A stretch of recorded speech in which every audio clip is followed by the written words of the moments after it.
Good morning readers. I, Harish Budhu, warmly welcome you to my channel. Learn as much as possible from my handwritten articles. Torture has now become a disease here. Too many victims suffer in silence at the hands of sadists, dictators, despots, oppressors, tyrants. They should stop them, as the law protects them. Berenger had turned cabinet into a hellfire, nightmare, agony and misery. Hello there.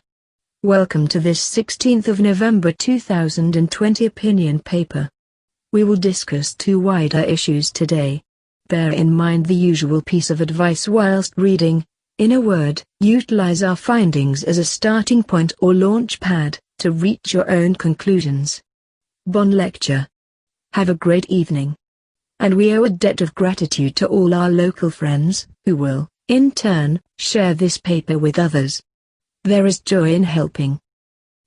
Students column. First, we had highlighted 24 English expressions for you all yesterday.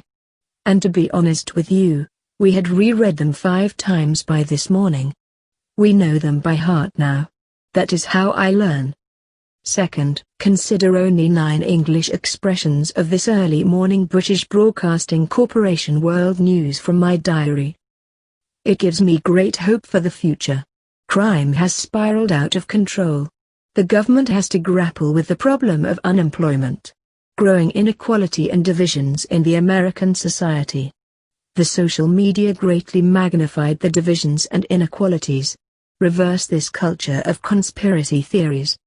How can a divided nation begin to heal its wounds? This is the time to heal the divisions. Reconciliation is key. The British Broadcasting Corporation is the world's oldest radio station, set up in 1927. C.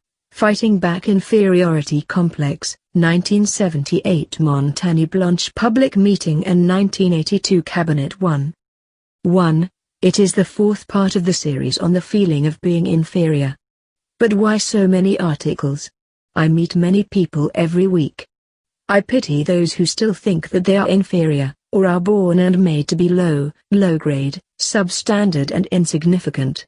I have known many who have been victim of sadists and tyrants, who thought that they were supernatural, born to reign over, bred to debase, denigrate, demoralize and depress people.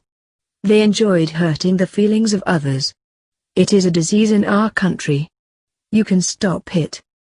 2. Do you now realize the importance of these articles? Not many are good Samaritans in this world of material possessions, goods, wealth, etc. Many of you have suffered or are still suffering, at the hands of some accomplished sadists, despots or deranged immediate superiors, who have a knack for degrading, deriding and driving to despair other people. They wallow. You can and should stop them. You are born to be great. Learn from my own epic and heroic struggle. 3. The last 3 articles shed some new light on how I was able to turn the tables on the 1976 to 1979 Labour Party sadists. The very ones who took great pleasure in depreciating, demoralizing and dehumanizing me, plus in throwing doubts on myself, plus in destroying my own confidence. We briefly wrote on how we were able to offset them. 4. And that 1978 speech on the motion of Van Rood Jugnout to re-establish by-elections, proved to be a major turnaround, a significant turning point, a landmark in my life, etc. I fight best when pushed to the wall. Tears, pains and sacrifices work wonders. The lovely water lily is born in mud. 5. We are in 1978. When negotiations failed with the Labour Party and Sirsi Wuzagaramkulam, to reform the party, I went to the public. It was the first political pilgrimage. It lasted some 2+ months. 16 members of the Legislative Assembly were with me. One fine day, Kailash Buriag, Ramesh G. Ulal, Sitaram, Malabs and others came up with an idea that I should not be the last, most important speaker to address the gatherings. G. Ulal, the leader should be. They just wanted to downgrade me. At Montaigne Blanche, I addressed the big crowd by 5 p.m., instead of 6 p.m. As soon as I had ended up, the vast majority left. And G. E. Woolall, Periag and others spoke to only a few dozens. They accepted defeat. They realized that the crowds came to listen to me. Too little, too late. Never ever trust Periag. 6. Come the 1982 elections. I was Deputy Prime Minister. We had briefly outlined in the last 3 papers how the number 3 of the movement militant Mauritian Party Socialist militant government, Paul Berenger, was terrorizing, demoralizing and dehumanizing his own ministers, members of the Legislative Assembly and government officials. He had little or no respect for the Prime Minister, and rude juggernaut. Many a time, Paul ridiculed the Prime Minister in public. He enjoyed lashing out at, lampooning and mocking, one and all.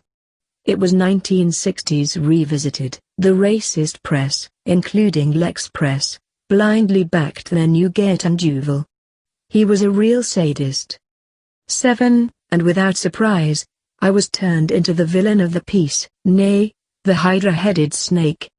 The Prime Minister went on his first mission to Libya. No issue today. I had to preside over the cabinet meeting as the acting Prime Minister. It was hell under a powerless juggernaut. Berenger had turned the cabinet into fire and brimstone, hellfire, abode of a damned, nightmare, agony and misery, for most of the ministers. They could not sleep well on the eve. The tyrant was omnipresent. He was the only one who did all the talking. 8. Come the fateful day, I prepared myself. I had briefed Kader Bayat, Jane Cuttery, deposing. It was the best cabinet meeting. I imposed the rule. And Berenger was cut down to size. He swallowed his pride. Keep reading, keep learning. Like and subscribe for more thrilling articles. Thank you for watching.